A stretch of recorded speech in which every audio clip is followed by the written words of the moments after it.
આટલા બધા મહેમાન એક હારે ઘરે આવી ગયા। તો હું કે મારા કલેજા બધાને જય માતાજી, જય શ્રી રામ, હર મહાદેવ। મિત્રો તો આપણે જો સવારમાં નીકળી ગઈ બહાર જવા માટે। તો ચાલો, અને જો પછી આપણે ગામમાંથી ઘરે આવી ગયા અને આજે આપણા ઘરે છે નરેન્દ્ર માતાજીના લોટા અને આ હવન પણ છે।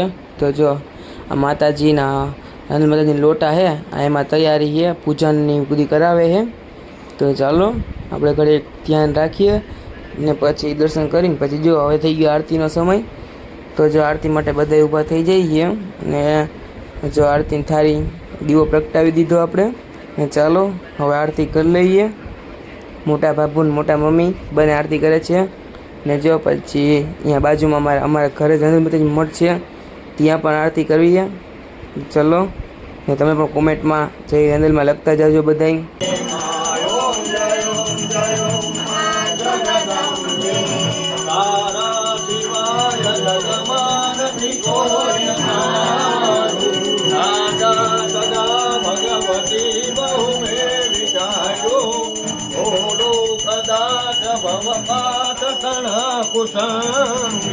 અને જો પછી હવનનો સમય થઈ ગયો તો ને કળશનું પૂજન હાલતું હતું ને જો પછી ગણપતિની પૂજા થઈ છે હવે ને પછી જો મમ્મી પગ ધોવા બેસી ગયા હતા, હવન પૂરો થઈ ગયો ને જો બધી છોકરીને ચાંદલા કરી દઈ મમ્મી।